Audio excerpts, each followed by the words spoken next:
role of Venezuela now as central, as the most important facilitator for Hezbollah in Latin America. It didn't start that way.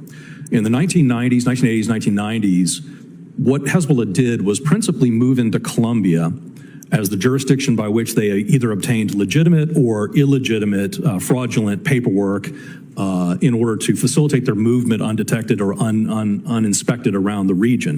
In fact, one of the main perpetrators of the AMIA bombing, which is still the most deadly terrorist attack in Latin America to this date, held a fraudulently obtained Colombian citizenship. So Colombia was the logistics hub at the time. And then they moved into the tri-border area where they engaged in a variety of money laundering schemes. They were not initially into the drug trade, but pretty quickly they moved in that direction. So for instance, if you talk to Paraguayan authorities today, they're very, very concerned about Bolivian origin cocaine still being processed into black cocaine masked as charcoal briquettes. But they also moved into the drug trade in force with the FARC in the late 90s, early 2000s. And that brought them into contact with the drug traffickers on the Venezuelan side of the border. When the Department of Defense shifted focus in Colombia from eradicating coca to arming, training, equipping the Colombian Special Forces to go after the FARC, it inevitably pushed the drug trade across the border into Venezuela. And of course, Hugo Chavez was more than willing to accommodate. And the Hezbollah operatives who were next to this trade, involved in this trade, Chakri Harbin's been mentioned, there are many others, they followed suit. And they began setting up shop in Venezuela.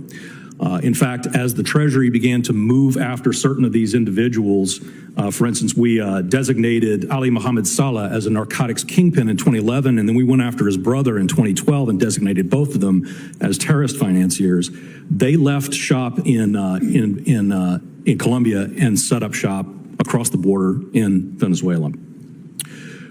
One of the individuals I want to highlight for you here, who is really one of the spiders at the heart of this web, is a man named Ghazi Nasruddin. So Ghazi organized, prior to this shift into Venezuela, Ghazi organized a drugs for weapons deal with the FARC that benefited Hezbollah.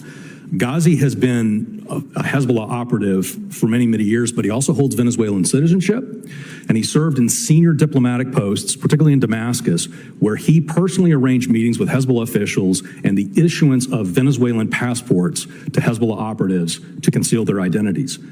Under Hugo Chavez, Venezuela opened its doors to Hezbollah, allowing the group to establish a major footprint, including a paramilitary training site on Margarita Island.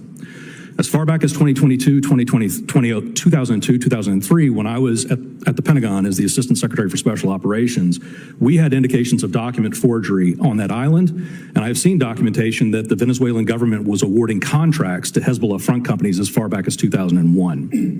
When Maduro seized control, the breadth and depth of the Hezbollah presence in Venezuela dramatically expanded, as did their ties to the narco-terrorist regime and the Cartel de los Sols. Tariq al-Assami, who's been referenced here, held a number of senior regime posts. One of the most critical was he was head of the Venezuelan Passport Agency. And in that role, he directed and facilitated the issuance of a large number of passports to Hezbollah operatives and Hamas operatives. Now, I have seen from the Venezuelan opposition a database of more than 10,400 people that were given Venezuelan passports who were Syrian, Lebanese, or Iranian citizens up to 2019. I haven't seen the more recent data, but we know some of those individuals made their way to the United States, and some of them have direct ties to Hezbollah. As we've now seen lately, as the Israelis have pressed the offensive against Hezbollah back in Lebanon, Saudi press has indicated that a direction has been given for 400 Hezbollah field commanders to evacuate to Latin America, and Venezuela is specifically identified. I don't have information that Maduro is facilitating the issuance of passports for that purpose, but if past behavior is any indication of preference, he likely will be. And I'll conclude with this to say that first, while under the control of Hassan Nasrallah, Hezbollah operatives were discouraged from the drug trade, at least publicly. Now, privately, the Shura Council never really, they turned a blind eye to the profits coming in. But because the terrorist group is under such financial stress now, my advice is that we look hard at Venezuela, because they will go in whole hog with the Venezuelan regime and with the drug trade to supplement the income that they've lost. Venezuela is a willing safe haven for what remains as the most lethal, dangerous foreign terrorist organization to the United States, and that is Hezbollah. Thank you, sir.